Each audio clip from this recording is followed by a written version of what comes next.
1장부터 3장은 뭔 얘기가 나오냐면 사도 요한이 그 반모섬에 유배를 갔는데 어느 주일날 예수님이 만나러 오셨어요. 하늘에서. 굉장히 감격적인 일이죠. 그래서 그 당시 개척교회에서 대표적인 교회라고 할 수 있는 소아시아 7교회에 대해서 이게 중간 그 점수표를 갖고 오셨습니다. 그래서 지금 모든 교회를 이런 식으로 평가하고 있으니까 잘하는 건 더 잘하고 잘못한 건 고쳐서 온전한 교회가 되라. 그래서 성적표를 갖고 오셨어요. 모든 교회를 현재 그렇게 하고 있다는 걸 보여준 거죠. 할렐루야. 그래서 우리 교회들도 이제 그걸 보면서 교회를 이렇게 하나님 나라에서 관리하고 계시는구나, 그걸 알았으면 좋겠고요. 또 예수님이 그 말미에 하늘에서 나는 세상에 많은 사람들이 있지만 부족해도 주의 종된 교회 목사들을 오른손에 붙들고 별을 붙들고, 또 부족해도 세상에 있는 교회들 촛대로 삼아서 한쪽 손에 또 붙들고 하나님 나라 건설하는 데 일하고 있다, 그런 말씀하셨어요. 그래서 세상의 희망과 또 세상에 정말 소중한 건 교회와 목회자들과 성도들입니다. 믿으시길 바랍니다. 아무리 삼성이나 이런 데 세계 인류 기업이라 할지라도 그 회장이나 그런 건물과 함께 하나님 일하지 않죠. 비록 시골의 작은 교회라도 그 교회를 통해서 그 지역을 구원하고자 하는 거예요. 주님이 그렇게 하신다 말씀해 주셨어요. 그리고 나서는 이제 다 끝나고 이제 갑자기 예수님이 하늘로 올라가셨죠. 그래서 이제 아쉬운 마음을 갖고 있었는데 그 4장에 보면 하늘문이 딱 열리면서 하늘에서 예수님이 올라오라 그래요. 그래서 이제 사도 요한이 하늘로 올라갑니다.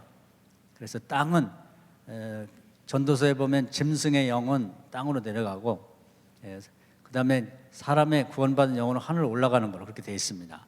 그래서 에녹도 올라갔고 엘리야도 올라갔고 부활한 예수님도 올라갔고, 또 예수님 오실 때 재림하실 때 이제 하늘로 공중으로 들려온다 간다 그러죠.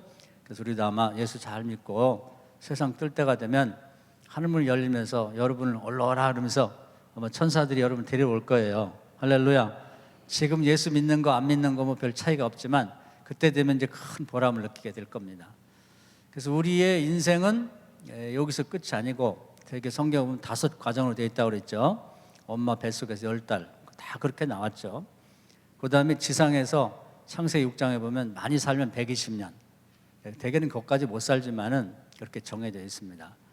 그리고 그 다음에는 이제 우리가 죽어서 심판받고 가는 곳을 요한복음 14장엔 처소라고 된, 처소가 장소라는 거죠. 특별히 예수님이 구원받은 자를 위해서 준비한 장소가 있는데, 그 십자가에 돌아가실 때 옆에 같이 죽게 됐던 그 구원받은 강도에게 네가 오늘 나와 함께 낙원에 있으리라. 그 낙원, 그래서 낙원이라 그래요. 죽어서 가는 곳을. 그래서 낙원의 모습이 어떨까? 그건 거지 나사로와 부자 그 비유를 보면 어렴풋하게 짐작할 수가 있어요. 그래서 천국과 지옥 사이는 보이기는 하는데 왔다 갔다는 못한다. 그때는 예수님이 지상에 계셨으니까 그 천국 관리를 아브라함이 했습니다. 아브라함은 그때 아버지라고 그러면서 대화하는 게 나와요. 그 다음에 이제 예수님 올라가셔서는 그 천국의 관리를 이제 예수님이 하시죠. 예수님이. 그래서 우리가 갈 곳이 그것이고, 바울이 잠깐 죽었다가 내가 낙원에 가서 세상에 가서 말할 수 없는 얘기를 듣고 왔다는 그 낙원이죠. 첫째 하늘이라고도 하고 처소라고도 하고 낙원이라고 하는 거예요. 우리가 다 갈 곳입니다. 오늘 여기 있지만 한 몇십 년 지나면 다 거기 있을 거예요. 거기서 만납시다. 할렐루야. 그렇게 돼 있는 거예요. 그래서 이제 그렇게 우리 인생이 구성되어 있고, 그 다음에 그게 끝나면 천년왕국이 있고, 그 다음에 새하늘과 새 땅이 있다고 그래요. 근데 계시록을 보면 굉장히 합리적으로 써졌어요. 우리가 이제 지금 갈 곳은 낙원이 다음 세상만 가면 되고, 거기 가면 이제 그 다음 세상에 천년이라든지 천년왕국이나 그 다음에 새하늘과 새 땅은 거기 가서 배우면 돼요.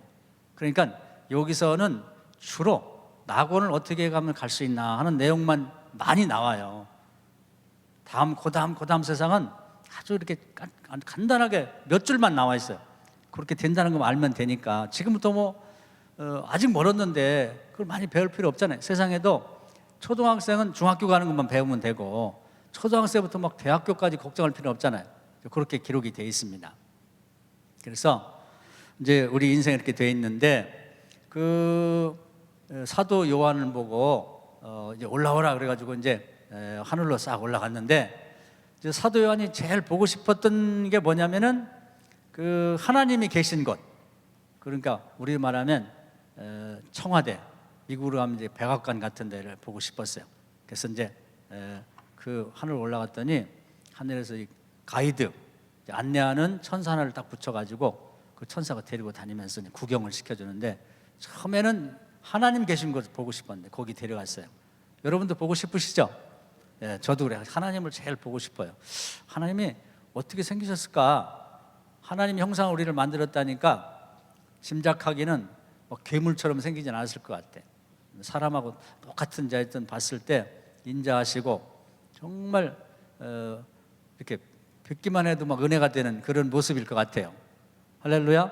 그래서 이제 그거 보러 갔는데 거기를 보니까 이게 있어서 한번 뭐 새벽에는 제가 설명했습니다마는 또 안 보신 분을 위해서 기술교 보면 이제 뭐 그대로 다 있는데요. 가니까 우선 이제 그 하나님이 계신 의자가 이렇게 의자가 있어요. 의자. 이게 이제 귀하다는 뜻에서 보좌라고 그러는데 그 의자가 있는데 하나님 여기 계세요. 계신데 얼굴은 못 본 것 같아요. 얼굴을 보면 죽는다 그랬으니까. 근데 이제 옷은 굉장히 화려한 옷을 입고 계세요. 하나님이. 그리고 그 하나님 주변으로 24장로가 이렇게 딱 있어요. 24장로가. 근데 24장로가 사람 중에 올라간 그렇게 사람 중에서 구원받고 올라간 사람 중에 뽑힌 건지 아니면 본래 뭐 천사들 중에 뽑은 건지 잘 몰라요. 근데 24장로라는 존재들이 딱 있어요. 근데 이분들이 뭐 하냐면 하나님을 주로 찬양하는 일을 해요. 찬양. 하나님의 취미가 찬양 들으시는 거예요. 그래서 여러분이 찬양을 많이 들으면 하나님 여러분을 이뻐하세요. 할렐루야. 구약에서도 하나님이 다윗을 굉장히 이뻐하셨는데 그런 이유는 뭐냐면 뭐 일설에 의하면 그 전설입니다만은 천국에서 그 사탄이 대천사로서 찬양을 담당했었다고 그래요. 근데 타락하면서 찬양이 없어져 갖고 지상에 찬양이 없어졌대. 근데 다윗이 하나님이 찬양한다는 걸 좋아한다는 걸 알고 계속 작곡하고 작사하고 뭐 나중에 왕대에서는 전국에서 찬양을 잘 작사 작곡 연주하는 사람을 뽑아가지고 무려 1000곡이 넘게 작사 작곡을 했어요. 그래서 하루에 막 계속 제사를 드리고 그러면서 계속 새 찬양을 불러드려갖고 하나님이 너무너무 좋아하셨어요. 지금 우리 갖고 있는 이 찬송가가 1000곡이 안 됩니다. 그때 벌써 1000곡이 넘는 게 있었어요. 그 중에 너무너무 좋아서 세월이 흘러도 안 없어지는 찬양이 150곡이 남아갖고 지금 시편이 남아있는 거예요. 그래서 그런 이유 때문에도 다윗을 굉장히 좋아하셨어요. 그래서 여러분도 하나님이 기뻐하시는 찬양을 자꾸 들으시기 바랍니다. 그 찬양을 들으면 제가 어제도 얘기했는데 그 시카고 대학에 한국인 그 학자가 이렇게 실제로 조사를 해보니까 자연 면역 세포가 1000배가 올라간다. 1000배. 그러니까 찬양을 한 곡 부르면 그냥 산사망 뿌리 먹었다고 생각해도 돼요.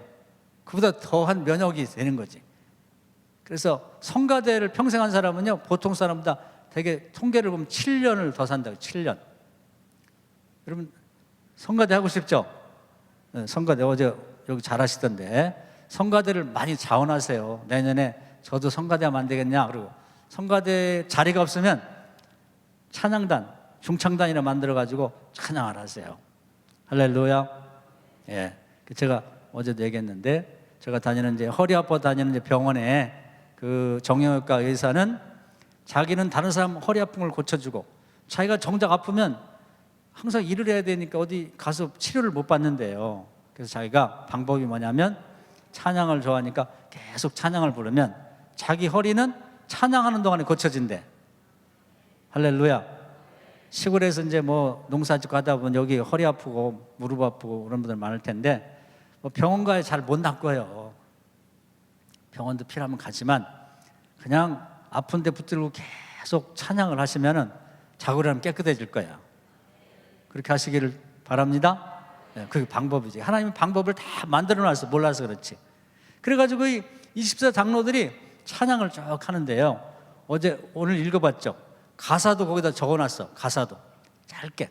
찬양을 굳이 막 2절, 3절, 4절까지 할 필요 없고 정말 여러분에게 은혜가 되고 하나님이 좋아하실 만한 내용이면 한 소절도 괜찮아. 반복해서 계속 부르세요. 거기에 내 마음이 담기고 신앙 고백이 담기고 하나님에 대한 감사가 담기도록 계속 기도를 거기다 이렇게 기도하는 마음으로 찬양을 부르세요. 할렐루야. 거기서 가사도 아까우니까 거기다 이렇게 버리지 않고 놨어요. 그 다음에 그 옆으로는 또 이 천사가 대천사가 이렇게 넷이 있는데 그 얼굴이 이제 하나는 사자 같고 하나는 송아지 같고 하나는 사람 같고 하나는 독수리 같은 그런 모양인데 똑같진 않은데 비슷하게 생겼단 말이에요. 근데 이 천사가 모양이 아주 신기하게 생겼어요. 모양이. 근데 예를 들어 얼굴이 이렇게 있다면 다리가 있고 이 날개가 이렇게 6개가 있어요. 6개. 그래서 이건 얼굴을 가리고 이건 날아다니고 이건 다리를 가리고 눈이 막 여기에 잔뜩 이렇게 앞뒤로 잔뜩 하든. 그래서 보면 이제 괴물 같죠? 괴물. 괴 생물체. 그래서 이제 대천사인데 이렇게 봤을 때 무서울 것 같아. 근데 이런 천사들이 이렇게 요 주변에 넷이 딱 서가지고 하나님을 호위하고 있는 거예요. 근데 이들이 뭐 하냐면 이 천사들도 하나님을 찬양해요. 찬양하는 내용이 또 가사가 나와 있어. 그래서 하나님 주변에는 그냥 찬양을 그렇게 드리는데 특히 하나님 좋아하는 게 새 찬송을 좋아하십니다. 그래서 이 교회에서도 옛날 찬송 뭐 그것만 부르지 말고 그것도 좋죠.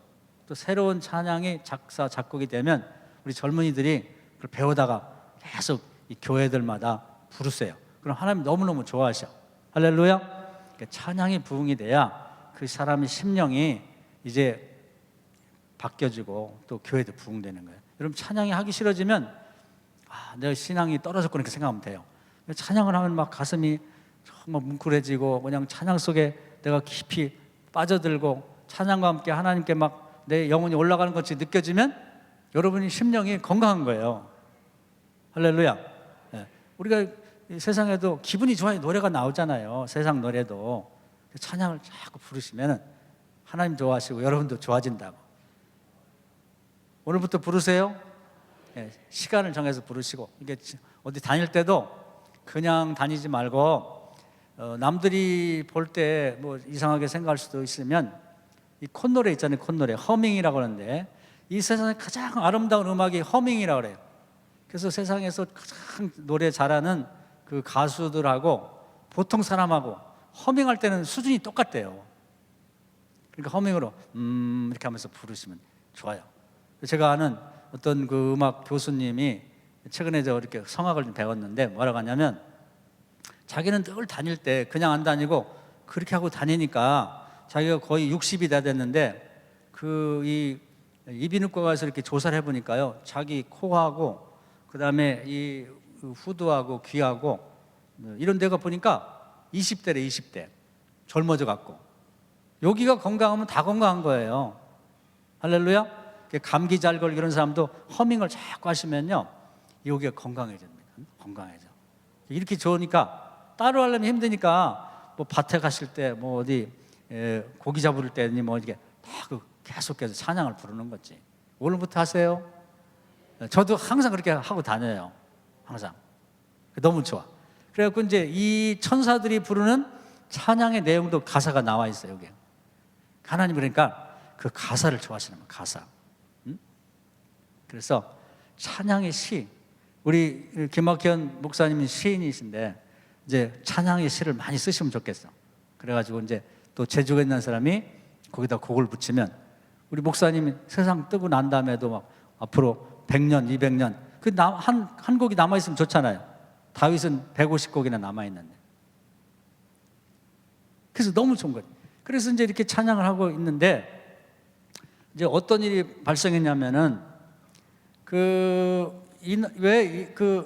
이 사도 요한을 이날 특별히 불러 올렸냐면 그 목적이 있었어요. 목적이. 그 하나님 나라와 우리가 원래는 소통이 잘 됐습니다. 그런데 아담이 범죄하는 바람에 이 차단이 딱 돼버렸어요. 그래서 그게 이제 하나님 나라 우리가 정보가 교류가 안 되고 도대체 하나님 뭐 하시는 분인지 또 뭐 하려고 하는지를 모르는 거예요.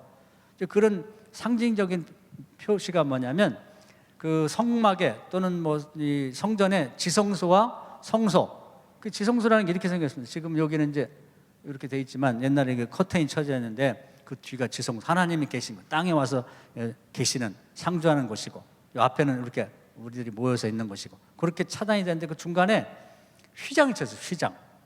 그 안에는 못 들어갑니다. 1년에 대제사장이나 이런 사람들이 하나님의 제비 뽑아서 하나 들어가게 돼 있어요. 거기 들어갈 때 잘못하면 들어갔더니 죽어요. 무서워. 들어갈 때는 그 사람이 죄가 있는지 없는지 잘 모르니까 이제 들어갈 때 발목에다가 줄을 내려갖고 이제 그 사람이 들어갔대요. 그래서 꽈당하면 그 사람 죽은 거예요. 그러면 이 줄을 잡아 당겨가지고 휘장 밖으로 끌어내고 그랬답니다. 그 사람 구하려고 들어가면 또 죽는 거지. 그래서 이제 하나님을 뵙는 나라가 그렇게 무서웠단 말이에요. 차단이 돼 있었어요. 근데 예수님이 십자가 돌아가실 때 휘장이 쫙 찢어졌죠? 그러면서 하나님 나라, 우리 나라, 이 세상하고 그 관계가 단절됐던 게 다 걷어졌어요.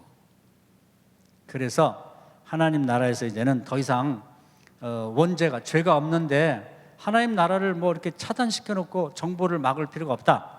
그래서 이제 인류 전체를 어떻게 다 보여줄 수는 없고, 그 예수님의 제자 중에도 가장 그 지혜롭고 또 젊고 또 현명하고 글재주가 있는 사도 요한을 하늘로 대표로 불러 올린 거예요. 할렐루야. 사도 요한이요, 요한복음과 요한 1, 2, 3서 쓴 거 보면 아주 재주가 있어요. 글재주가 아주 깊이가 있고, 그래서 잘 골랐죠.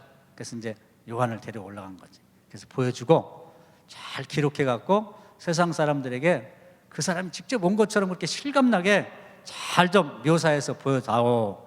할렐루야. 그래가지고 이제 사도 요한이 올라간 거예요. 근데 그날 가보니까 하나님 이렇게 앉아 계신데 얼굴은 못 봤고요. 오른손에 말이죠, 어떤 소책자를 하나 갖고 있어요. 소책자. 두루마리로 되어 있는 소책자를 하나 딱 들고 있는 거예요. 이렇게.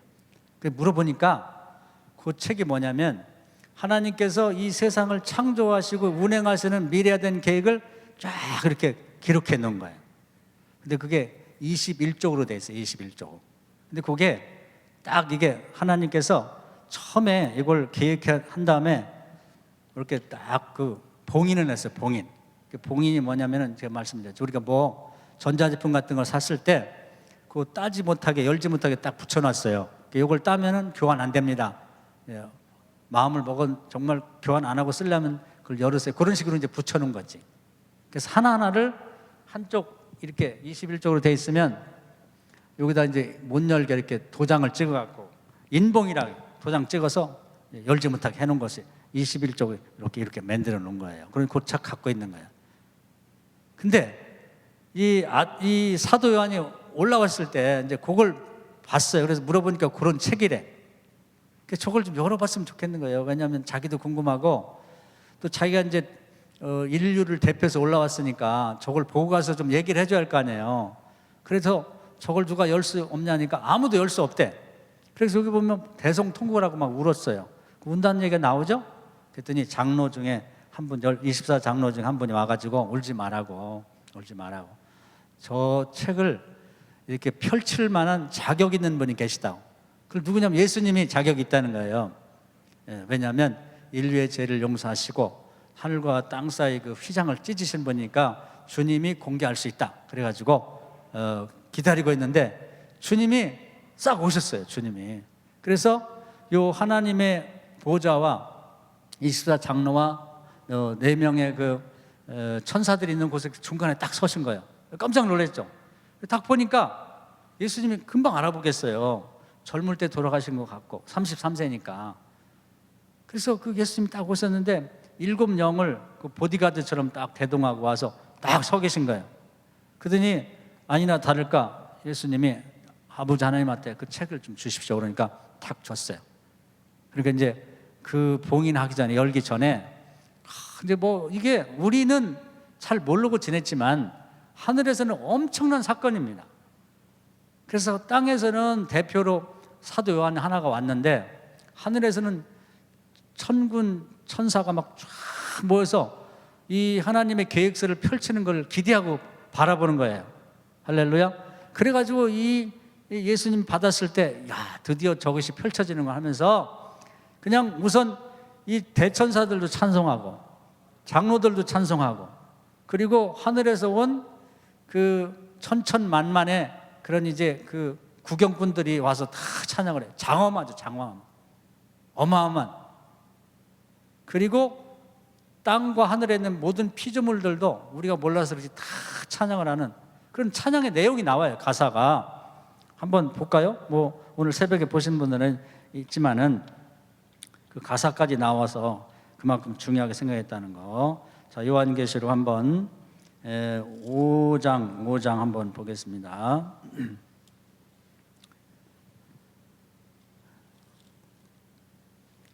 5장 7절 한번 읽을까요? 그 어린 양이 시작.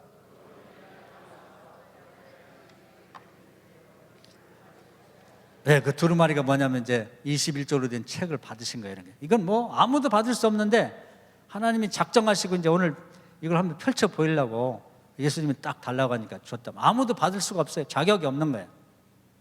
그러니까 이제 그걸 기대하고 있던 그 하늘에서 모인 그런 이제 장로들과 모든 분들이 그냥 이제 그 너무너무 이 놀라운 일이고 감사한 일이고 예수님이 이런 일을 행할 수 있도록 그렇게 하신 것이 고마워서 찬양을 불러요.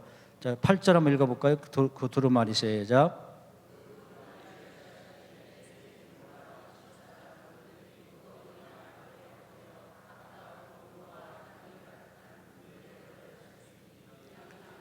그래서 이제 지상에서는 모든 성도들이 이제 정말 하나님 나라를 알고 싶어 하잖아요. 간절한 그 소원이 담긴 그런 기도와 함께 또 여기 그 하늘을 대표하는 천사 넷하고 그 24장로가 찬양을 부르는 거예요. 9절 한번 읽읍시다. 그들이 시작.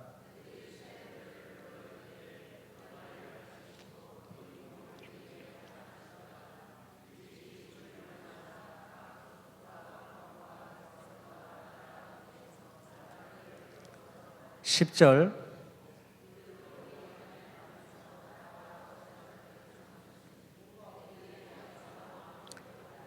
할렐루야. 이 가사가 나왔잖아요. 가사가 그때 불려진 찬송, 새 찬송, 새로운 찬송.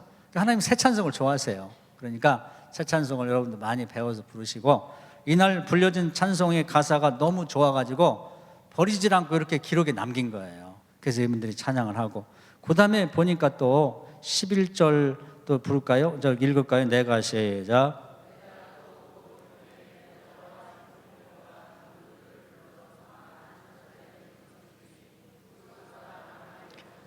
예, 그 다음에 이제 하늘에 있는 모든 구원받은 자들과 그리고 이제 천사들이 다 모인 거예요. 이게 굉장히 뭐 아주 창조일에 아주 역사적인 사건이기 때문에 그냥 지나칠 수가 없는 거예요.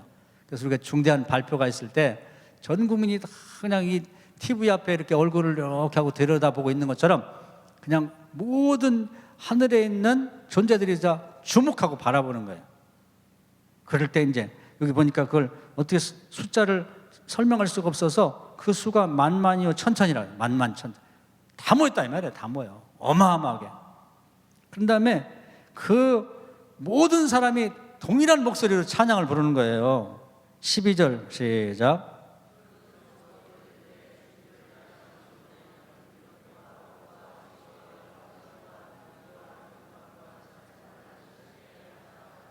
예, 그러니까 그 모든 존재들이 한 목소리로 부른다고 하면 하늘이 그냥 쩡쩡 울릴 정도로 이렇게 불렀을 것 같아요. 그리고 내용을 보면 예수님이 우리의 죄를 위해 죽은 것이 그렇게 중요한 거예요. 우리는 뭐 별거 아닌 걸로 생각하는데 계속해서 뭔 얘기 나오면 죽임 당하신 어린 양. 이거 뭐 요 가사를 좀 이렇게 바꿔가지고 복음성가도 만들어서 부르고 그러잖아요. 여러분 이 찬송을 많이 부르세요. 많이. 그냥 처음 부를 때는 별 내용이 아닌 것 같은데 이 내용이 그만큼 중요한 거예요. 천군 천사 하늘에 있는 모든 존재들이 모여가지고 한 목소리로 이걸 부르는 거예요. 죽임 당하시는 어린 양. 우리에게도 이 예수님의 죽음이 얼마나 중요한 사건인지 몰라요. 할렐루야. 네. 그런 다음에는 그걸로 끝나는 게 아니죠. 또 13절에 볼까요? 내가 시작.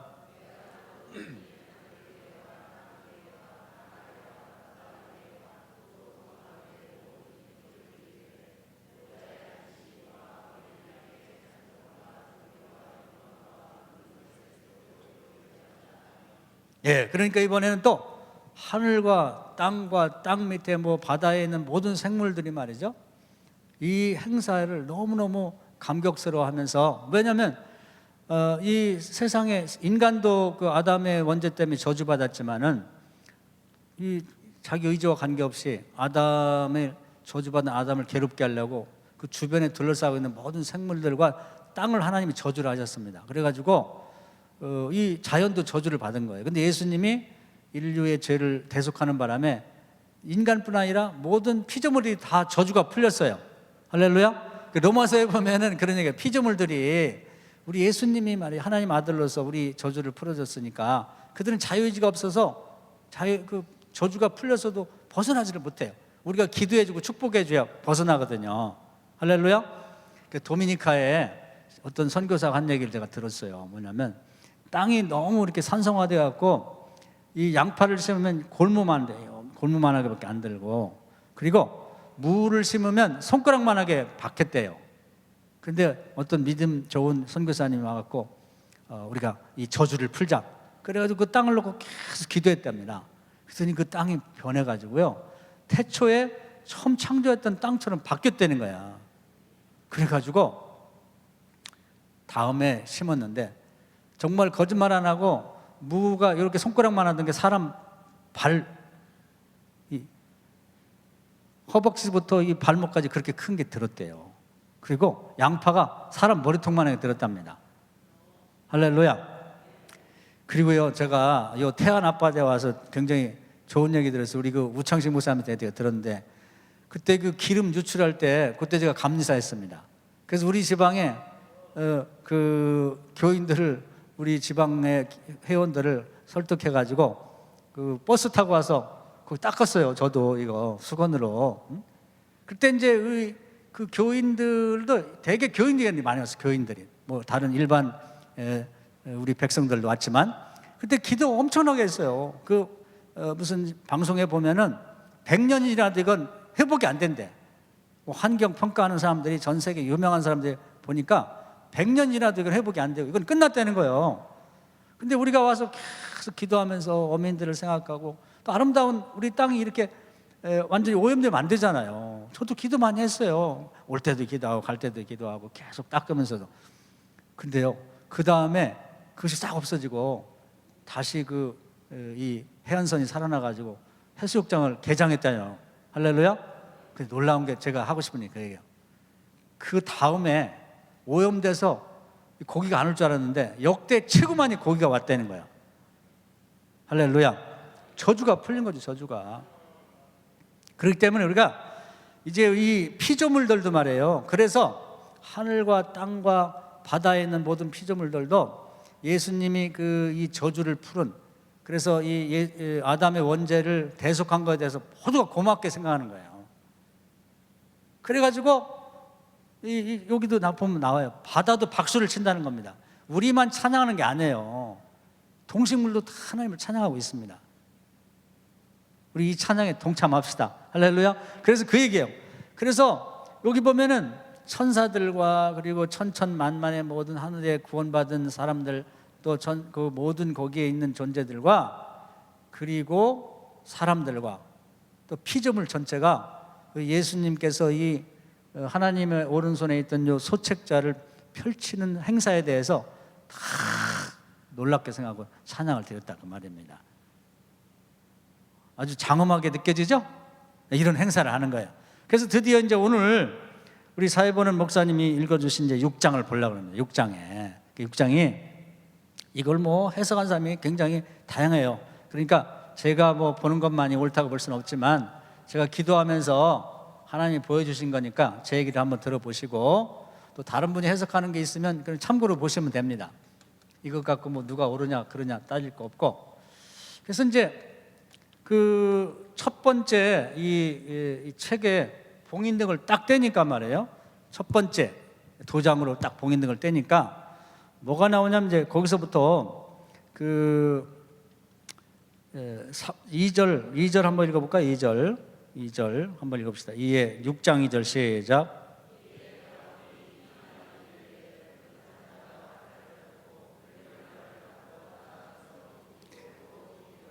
예, 그래서 이제 흰 말이 하나 나와요. 근데 이렇게 돼 있습니다.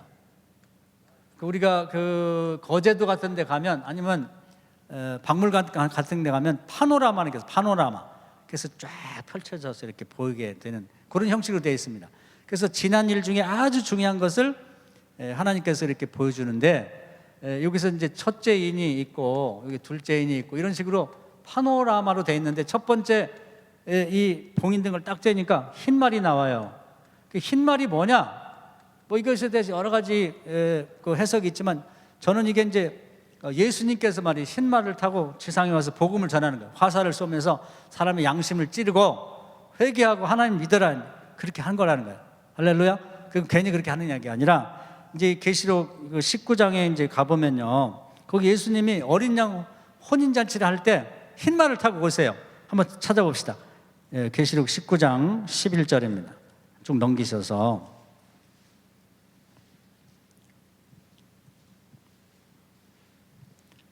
계시록 19장 11절 다 같이 한번 읽어볼까요? 또 내가 시작.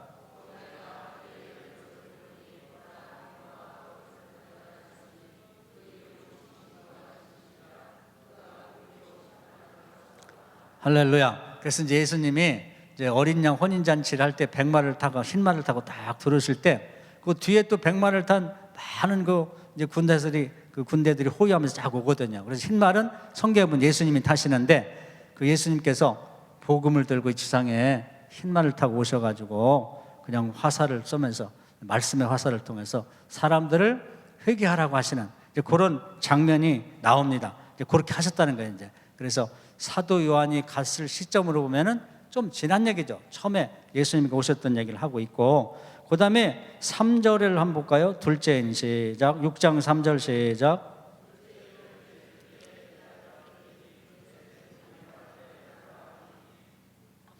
그리고 4절.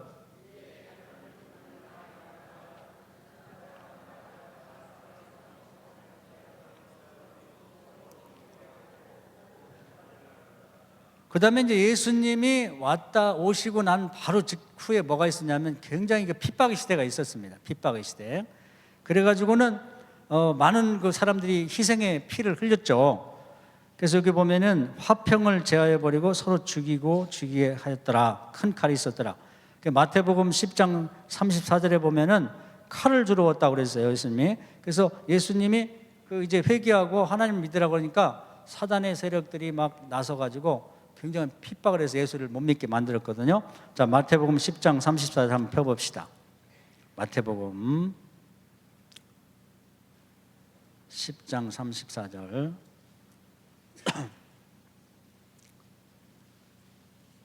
다 찾으셨나요? 먼저 찾은 분 한번 읽어주세요.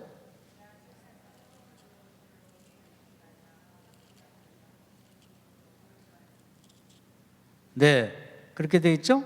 내가 세상에 화평을 주러 온 줄로 생각하지 말라. 화평이 아니요 검을 주러 왔노라. 그러면서 쭉 얘기를 하는데 그 예수 믿는 것 때문에 집집마다 또 동네마다 나라마다 엄청난 핍박이 있고 이제 피를 많이 흘렸죠. 그래서 이 복음은 그 순교와 핍박의 피 위에서 꽃이 폈다 이런 말도 하는 것입니다.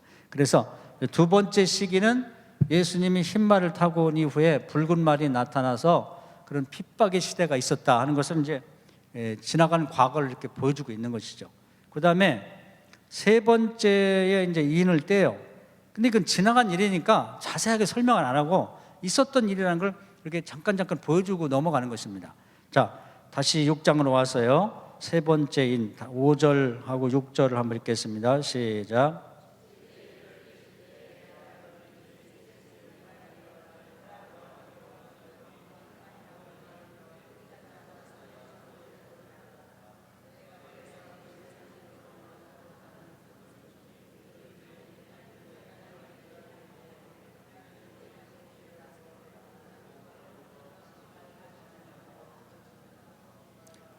예, 여기 보면 이제 검은 말이 나오는데 이건 뭐냐면요.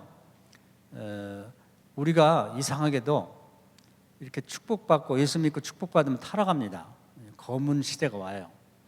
그래서 이제 이스라엘 백성도 광야에 있을 때는 굉장히 신앙이 괜찮았는데 가나안 땅에 들어가 젖과 꿀이 흐르는 땅에 들어가니까 이 사람이 타락을 하는 거예요.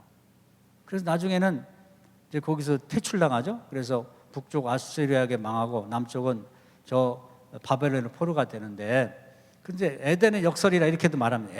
에덴이라는 게 너무너무 좋아지면 타락하는 거예요. 그래서 영국의 액튼경이라는 역사학자 그런 말 했어요. 절대 부는 절대 타락한다고. 이제 아이러니죠. 에덴 동산처럼 되면 타락하는 거예요. 에덴 동산처럼. 하나님의 참 고민입니다. 죽겠다고 해서 축복해주면 신앙을 떠나버리니까. 그래서 이제 그걸 에덴의 역설이 이렇게 말하기도 하는데, 이제 지금 세상도 마찬가지입니다. 그 나라가 3만 달러가 되면은 신앙이 급격히 떨어진다. 우리나라가 지금 딱 3만 달러거든요. 그래서 교인이 팍팍 줄어요. 그래서 우리나라가 1200만 명의 교인이 이제 아주 최고조로 올랐었는데 지금 300만 명의 교회 밖으로 나갔다 그래요.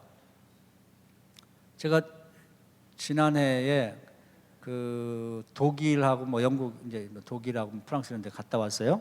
갔다 왔는데 그때 제가 제일 관심 가진 건 뭐냐면 그 독일에 그 루터가 이제 개신교를 이제 처음 시작했잖아요. 500년이 되는데 500주년 기념을 10년 준비했대. 10년. 그래서 대단한 무슨 그 연구 결과가 나온 줄 알았어요. 근데 교회가 급격히 이렇게 교인이 줄고 교회들이 힘이 없어지는데 그 루터가 나온 그 아주 발전한 그런 나라에서 도대체 이러한 시대를 위해서 뭔가 굉장한 걸 뭔가 연구해서 좋은 결과를 낳지 않을까 그래가지고 제가 그 관심 갖고 그 유학하는 사람 뭐 거기서 목회하는 분들을 만나서 계속 물어봤는데요. 아무 대책이 없는 거예요. 그래서 형편을 보니까 독일 인구가 약 8천만인데 그게 국교가 기독교입니다. 그런데 거기는 어떻게 하냐면 각자가요 종교세를 내요. 종교세 자기가 알아서 안 내도 그만인데 상당 부분을 낸다고 그래요. 나는 매년 나는 기독교인이니까 기독교 발전해서 헌금하는 마음으로 종교세를 낸다는 거예요. 그런데 그러니까 대부분이 기독교인이에요. 거기가 국교가 기독교인데. 근데 그 교구가 저희가 갔던 교구가 그 등록된 자기 기독교인이라고 등록된 사람이 1200명인데 실제 주일날 교회 나오면서 12명이에요. 12명.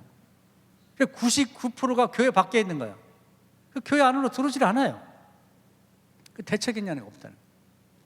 그 영국에 이제 유학한 사람 얘기를 들어보니까요. 영국 인구는 약 7천만 명인데 영국도 우리 감리교가 나오고 성공회 나온 대표적인 기독교 국가입니다.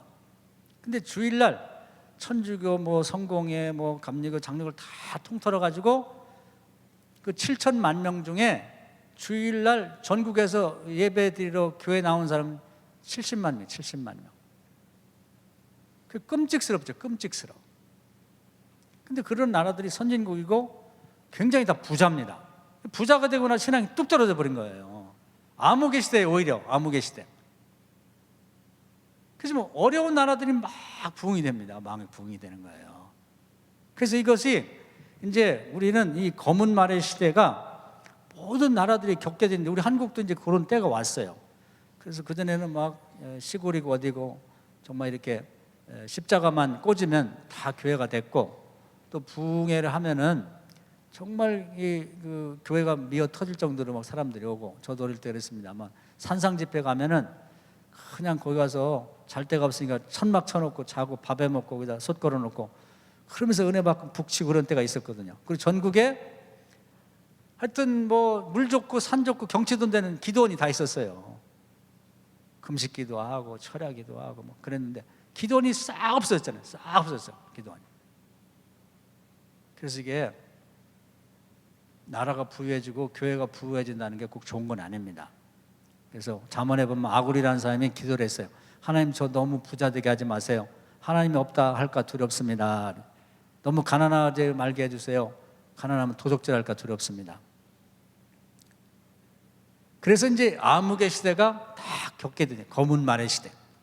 그래서 여기 보면 이제 무슨 그 곡식 얘기가 나오잖아요. 우리는 지금 흔한 나라니까 부자 나라라서 뭐 세계 10위권의 부자다 보니까 뭐 여기 나오는 곡식이 별거 아닌 것처럼 보이지만, 그러나 정말 이 시대에는 말이죠, 그 한 데나리온의 밀 한 대요, 뭐 보리 석 대료다, 이런 게 감나무 또 포도주 같은 게 굉장히 귀한 것들입니다. 근데 이 중에서도 이런 그 암흑의 시대에도 그냥 보리가 그대로 있고, 또 밀이 그대로 있는 변화되지 않는 그런 사람들에 대한 심판이 있고요. 정말 이렇게 여기처럼 감나무나 포도주처럼 하나님을 믿고 변화된 사람들은 해치지 말고 놔두라, 이렇게 되어 있습니다. 그래서 여러분 교회 다니면서 변화가 되셔야 돼. 변화. 이번에 이 계시록 좀 한번 배우시고, 여러분 신앙이 좀 배우기 전하고 배운 이후에 좀 변화되시길 바랍니다. 그러니까 하나님이 소중히 생각하는 건 변화되는 거예요. 감람나무 열매가 감람유로, 포도 열매가 포도주로 이렇게 변하듯이 여러분 신앙이 계속 발전하고 변화되시는 걸 하나님이 기대하고, 다른 사람들은 징벌 하더라도 그런 사람은 기대를 갖고 두고 보자고 놔둔다, 해치지 못하게 한다는 거예요. 이 암흑의 시대에도. 할렐루야.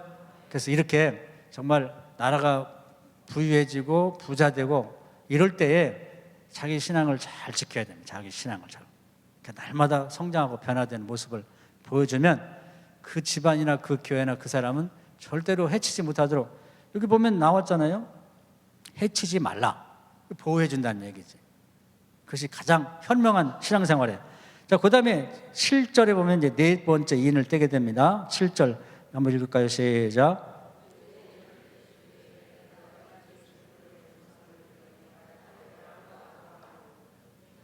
네, 8절.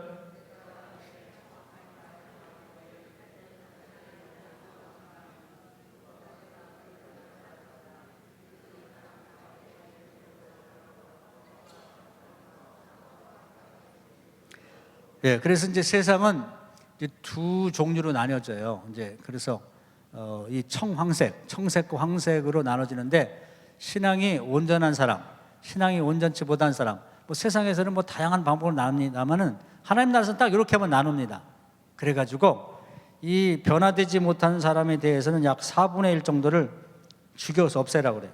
근데 이제 어떻게 죽이냐면 검으로, 전쟁 같은 그런 이 칼로 죽이고, 또 흉년 같은 걸로 죽이고, 사망과 땅의 짐승들로 죽인다. 이렇게 해서 어떤 형태로든지 그 사람들이 제대로 살아가지고 천국 갈 수 없도록 징벌한다는 겁니다. 그건 하나님 나라에서 그렇게 평가하고 있어요. 에스겔에서 9장에 보면 이게 무서워요. 이제 이 하나님이 그냥 사랑이 많다고 하니까 사랑만 있는 줄 아는데, 하나님은 정의 하나님이니까 잘못한 사람은 무섭게 다루십니다. 그래서 하나님 손에 우리가 들려있을 때는 괜찮아요. 하나님 아버지니까. 근데 도저히 이 녀석은 가망성이 없다 그러면 심판의 천사한테 딱 넘기는 거예요. 그때 되면 무서운 거예요. 심판의 천사들은 피도 눈물도 없습니다. 피도 눈물. 하나님 나라 군대야, 군대. 그래서 하나님 손에 우리 명단이 있을 때 회개해야 됩니다. 할렐루야. 넘어가면 안 돼.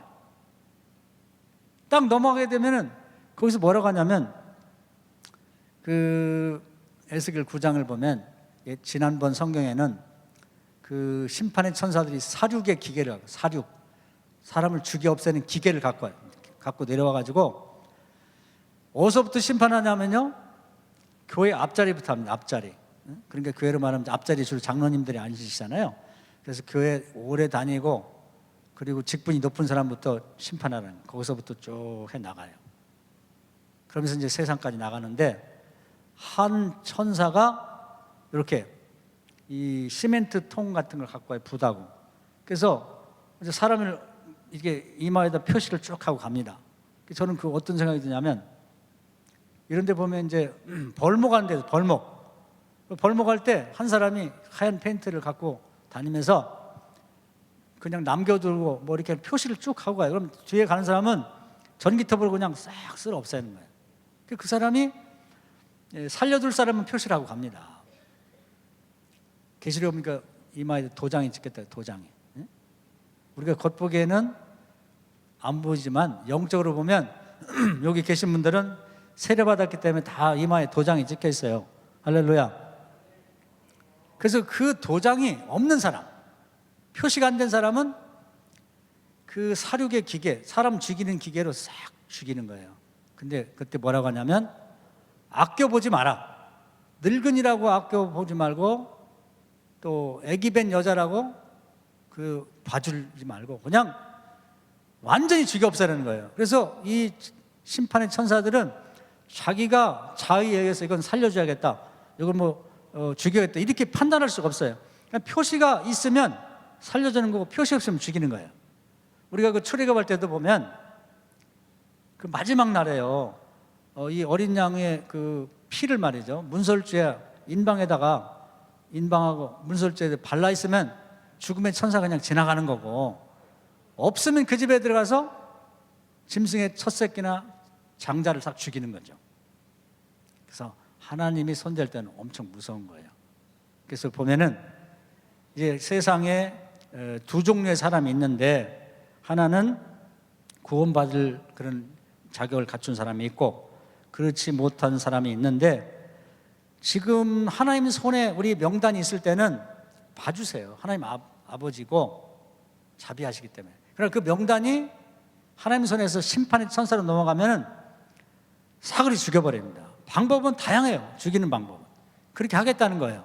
심판의 때가 온다 이 말이죠. 할렐루야. 그때 전에 우리가 정말 신앙생활 잘해야 됩니다. 자, 그 다음에 그래서 이제 이렇게 파노라마식으로 뭐 옛날 것까지 보여줄 필요는 없잖아요. 하나님 보실 때 사도 요한이 알아야 될 만한 지난 역사를 간단하게 스케치를 해주는 거예요. 네 카트로 보여주고 있는 거죠. 보면 이제 하나님 나라에서는 가장 중요하게 생각하는 게 뭐 구약 시대, 뭐 노아 홍수니, 뭐 아브라함 얘기, 그런 거 별로 중요하지 않고 이렇게 예수님께서 복음을 들고 왔을 때를 가장 중요하게 보는 거예요. 신약 시대를. 그래가지고 이제 중요한 네 장면을 보여줬고 다섯 장면은 이제 좀 달라요. 다섯 번째 한번 읽어볼까요? 9절 다섯째인 시작.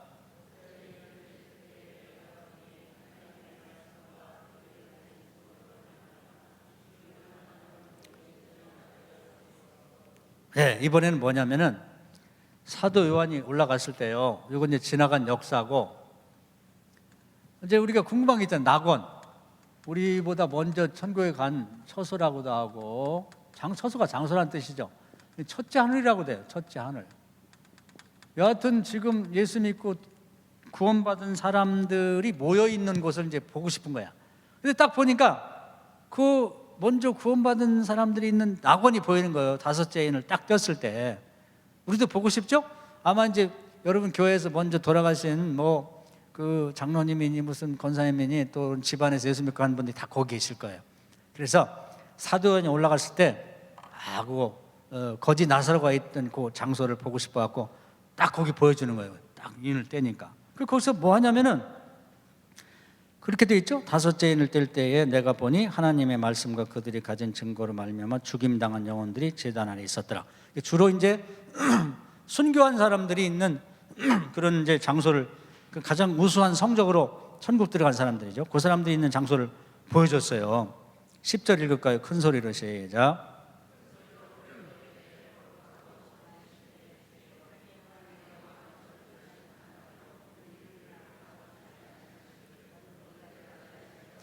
예, 그래서 이제 주로 뭐 하냐면 그 하나님 앞에 자기들이 이 땅에 사는 동안 핍박받고 죽었기 때문에 그 핍박하는 원수들을 좀 징벌해 주시고 빨리 세상을 끝내버리고 또 이 정말 이 구원해 주십시오 하는 이제 그 기도를 계속 하는 거예요. 계속. 그래서 이 먼저 돌아가신 분들이 천국에 사는 기도가 그 하나님 앞에 계속 올라오고 있는 것입니다. 다른 분들보다도 이분들은 그것이 더 간절한 거예요. 왜냐하면 핍박받고 죽은 사람들이니까. 그냥 이렇게 우리나라처럼 신앙의 자유가 있어갖고 마음대로 뭐 찬양하고 예배하고 뭐 새벽기도하고 그러고 돌아가는 분들은 그런 것이 좀 덜 할 텐데, 이분들은 세상에서 뭐 중세 때 핍박받고 죽은 분들 보면 별 분들이 다 있어. 목이 잘리고 막 불에 태워 죽이고 막 꼬챙이로 찔러 죽이고 막 그렇게 해서 죽은 분들은 그 억울한 사연이 많은 거예요. 또 지상에 지금도 그런 경우가 있잖아요. 뭐 북한에도 보면은 뭐 얘기를 들어보면 별의별 핍박이 있고 중국도 마찬가지고 그런 핍박을 당하고 있는 사람들에 대해서 동정심이 많아요. 동정심이. 하나님 언제까지 이런 핍박을 보고 계실 겁니까? 끝내주십시오. 그렇게 간절히 기도하고 있는 거예요. 그런 모습을 봤어요. 그랬더니 하나님이 이제 한 말씀 하시죠.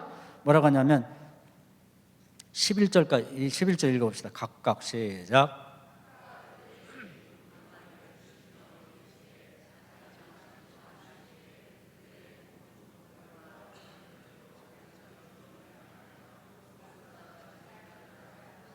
할렐루야. 그래서 흰 두루마기 옷을 선물로 주시면서 입으라고 하시고, 이제 아마 이제 위로하려고 주시는 것 같아요. 우리도 이제 뭐 명절 때라든지 무슨 일 있을 때 그 이제 옷을 선물하잖아요. 그러니까 하늘에서 제일 좋은 재료로 된 옷을 준비해서 선물을 준 것 같아요. 그래서 위로하시면서 조금만 참아라. 그리고 쉬어라. 평안하게 쉬어. 고생했으니까. 그리고 너희 동무들 중에 또 종들과 형제들 중에 너희들처럼 죽임 당하는 순교자들이 있고, 또 이제 요 대목이 굉장히 중요합니다. 그 하늘의 수가 차야 되는데 그 수가 그 이제 계시록을 쭉 읽어보면은 우리 인생이 이렇게 돼 있다고 하나님 나라 계획이 첫 번째 이제 낙원이 있고요. 두 번째가 천년왕국이 있어요. 천년왕국. 세 번째가 새 하늘, 새 땅 이렇게 돼 있는데 이 낙원에서 천년왕국이 되려면 하나님이 정한 숫자가 있어요. 숫자. 몇 명인지는 몰라. 10억인지 100억인지 잘 모르겠는데 하여튼 하나님 정한 숫자가 있는데 아무도 몰라요. 근데 그 지상에서 빨리 구원받고 또 이렇게 해가지고 그 하나님이 천년왕국을 시작할 수 있는 숫자가 차야만 이 예수님이 재림하시면서 천년왕국이 시작되는 거예요. 그래서 우리가 천년왕국을 앞당길 수가 있어요. 우리 태안 지방에서 막 다 전도해가지고 한 10배, 20배 부흥이 되면 이 숫자가 빨리 차기 때문에 예수님이 또 빨리 오실 수가 있는 거예요. 할렐루야. 그래서 전도하는 얘기고 우리 천년왕국을 앞당길 수 있다는 얘기입니다. 그 지상에 있는 동안에는 예수님이 때와 기한을 모른다고 했어요. 하나님만 하신다. 근데 천국 가서도 모르는 게 있는데 그 뭐냐면 천년왕국이 되려면 숫자가 몇 명이 돼야 되나 그건 이제 궁금했는데 몰라요. 근데 그게 찰 때까지만 기다려라. 조금만 참어. 그렇게 이제 하나님이 위로를 하시는 거예요. 네, 내가 옷을 선물 줄 테니까 좀 고생했으니까 좀 편히 쉬고 있어라. 그리고 지상에서 구원받은 자의 숫자가 차야만 내가 이 천년왕국 시작할 테니까 좀 기다려라. 그래서 예수님 재림할 때가요, 요때 재림합니다. 요때. 요 천년왕국 시작되기 전에 뭐 나중에도 설명하겠지만은 지상에 있는 그냥 앞으로 보나 뒤로 보나 구원받을 만한 사람이 있어요. 여기도 제가 보니까 한 90%는 그럴 것 같아. 그냥 예수님이 지금 오시나 여러분이 죽어서 가나 그냥 구원받을 만한 사람이 평가하면 딱 나오잖아요. 그 숫자가 있고 그다음에 하늘에 이미 구원받은 자의 숫자가 있어. 그래서 합쳐가지고 얼추 하나님이 계산한 천년왕국이 될 만한 숫자가 될 때 그때 예수님이 이 땅에 오십니다. 그래가지고 이제 소위 이 지상에 있는 사람들이 이렇게 쭉 하늘로 들려 올라간다는 거죠. 거기 보면 마태복음 25장, 24장이 재밌게 돼 있어요. 둘이 맷돌을 타다가 집사님은 둘이 교회에서 이제 두부 해 먹으려고 맷돌 타는데 하나는 시원찮아. 그 사람은 계속 있어야 돼요. 하나가 쑥 올라갔다는 거예요. 응? 둘이 자는데 남편 집사님은 새벽기도도 안 하고 보니까 시원찮아 신앙생활. 근데 부인 권사님은 그냥 하나님을 그렇게 열심히 믿어. 자고 나니까 없어. 하늘로 올라가 버렸어. 이제 그런 현상이 벌어진다는 거예요. 할렐루야. 그렇게 해서 이제 이 숫자가 차면 천년왕국 시작할 테니까 조금만 기다려라. 걱정하지 마. 기다려. 편히 쉬어라. 이런 말씀하는 그 장면을 본 거예요. 장면을. 사도 요한이 굉장히 좋은 걸 봤죠. 그 다음에 이제 6번째니 나와요. 12절부터 한번 읽어봅시다. 내가 시작.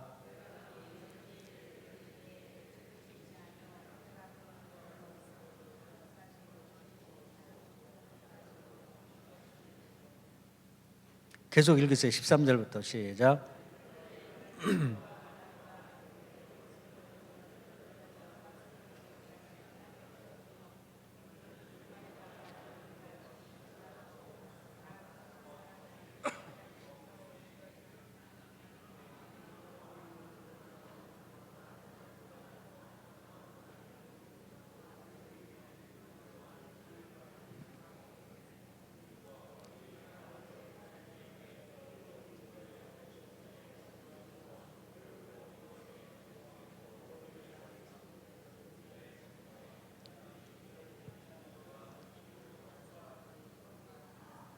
할렐루야. 그래가지고 이제 이건 뭐냐면요, 우리는 계속 여기서 하늘을 쳐다보잖아요, 하늘을. 근데 사도 요한은 하늘을 올라가 가지고 하늘의 입장에서 땅을 본 거예요.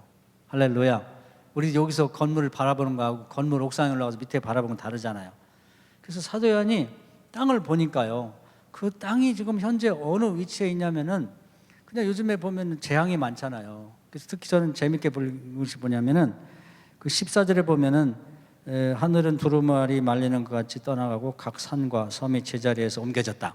지난번에 일본 쓰나미가 왔을 때 어떤 섬은 36m가 옮겨졌대. 여기 있던 섬이 저 36m 옮겨진 거예요. 그런 현상들이 벌어지고 있고 앞으로 계속 벌어질 거라는 겁니다. 그런 환란의 시대가 이미 왔다는 거예요. 할렐루야. 그래서 이제 사도 요한이 말이에요, 이렇게 된 거죠.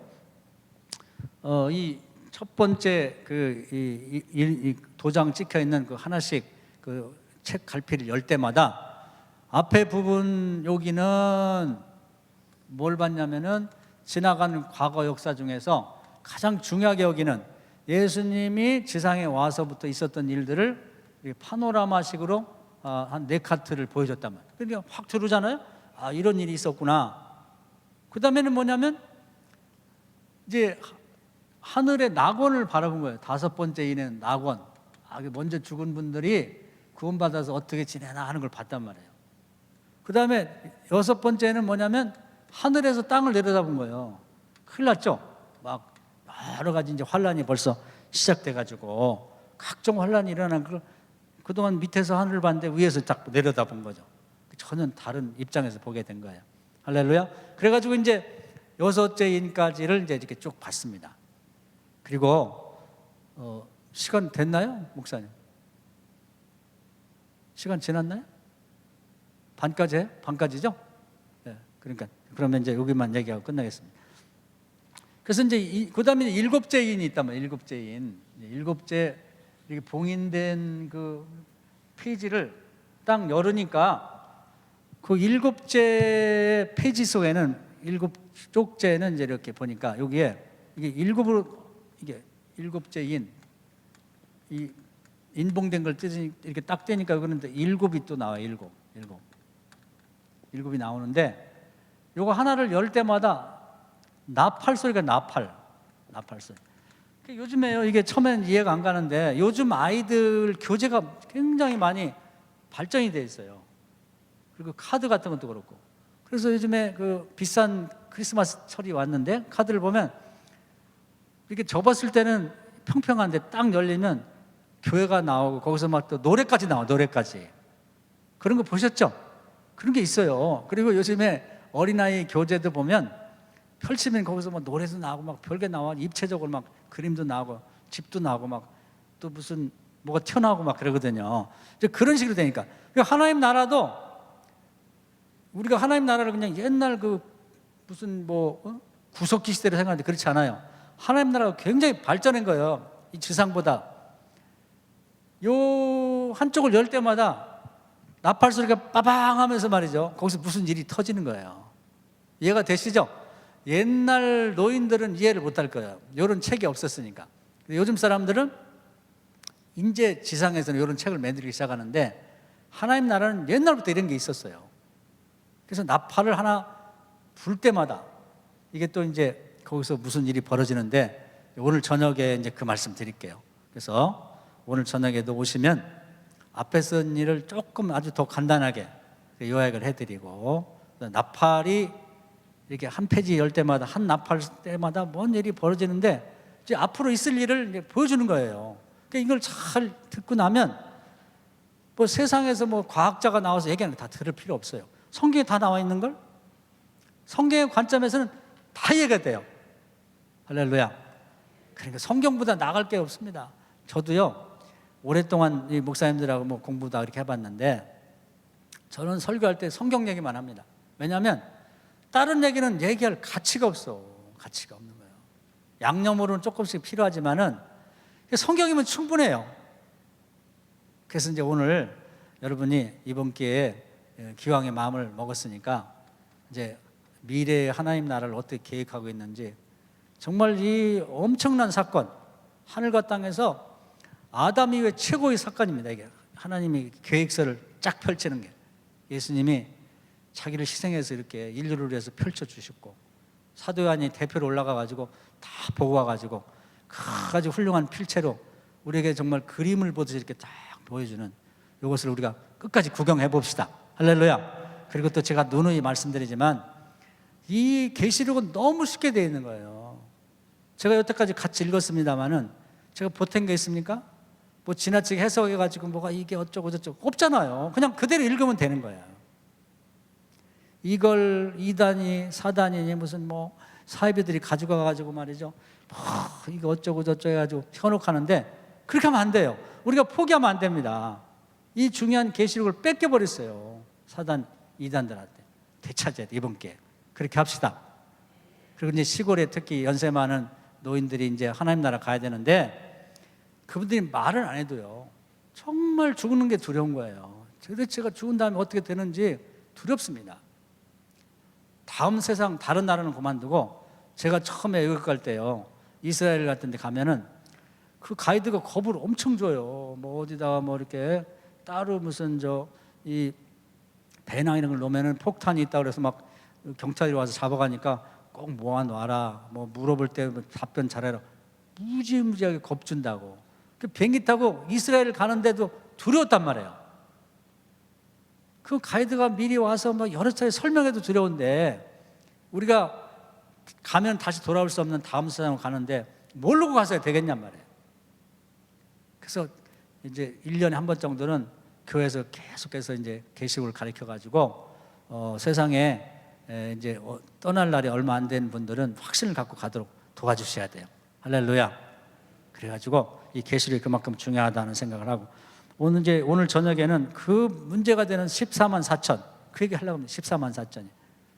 이게 읽어보면은 지금 그 이단들이 하는 얘기는 말이 안 되는 얘기예요. 그냥 읽으면 다 이해가 돼. 이게 14만 4천이 뭔가. 그래서 그런 얘기를 어디서 많이 듣고 했을 텐데, 오늘 저녁에는 좀 여러분 시간 내셔서 꼭 오셔가지고, 이 이단들이 그렇게 사람을 현혹하고 교인들을 뺏어가는 게 요것 갖고 뺏어가는 거예요. 요거 계시록 7장 갖고 우리한테 와야 14만 4천 명이 들어야만 구원받는다고. 그래서 뭐 교인들이 말이죠, 이단들 가보면 제가 아는 어떤 목사님이 옛날에 베레아라고 막 한참 또 떠들었던 그 이단이 있어요. 거기 가보니까 감리교 목사들이 400명 있더래. 400명. 깜짝 놀랐다는 거예요. 깜짝 놀랐. 다른 뭐 사람들은 말할 것도 없고. 지금요, 이 뭐 신천지 애들은 딴 사람 노리지 않은 게 교인을 노리는, 교인들 교회 와서. 그게 뭐냐면 그 사람들이 하는 거예요. 당신 목사들은 말이야 계시록도 모르는데 무슨 그런 게 목사냐고 그러면서 데려가는 거예요. 이거 갖고 들이대면 다 넘어가요, 그냥 누구든지. 그래서 오늘 저녁에 확실하게 알고 넘어갑시다. 할렐루야. 자, 여기서 마치도록 하겠습니다. 우리 기도해야죠. 기도하고 이제 우리 목사님이 축도하시는데 잠깐 기도합시다. 하나님, 오늘 또 귀한 말씀 배우게 되었습니다. 계시록에 대해서 정확히 알고 지상에서도 다음 세상을 위해서 착실히 준비하고, 또 이단이나 사이비들에게 빠지지 않는 우리의 실력을 갖추는 기회가 되게 해 주옵소서.